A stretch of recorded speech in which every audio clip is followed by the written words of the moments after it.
বর্তমান বাংলাদেশের সবচেয়ে বেশি পাওয়ারফুল জানেন কারা? যারা বিমানের টিকিট সিন্ডিকেটের সাথে জড়িত।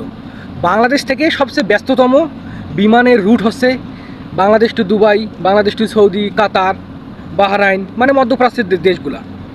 এই রুটে প্রতিদিন 5টা 7টা 10টা 15টা 20টা পর্যন্ত প্লেন যায়।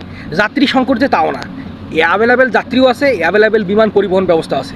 কিন্তু একটা বিষয় খেয়াল করেন, বিমানের কী পরিমাণ টিকিট সিন্ডিকেটটা হয়।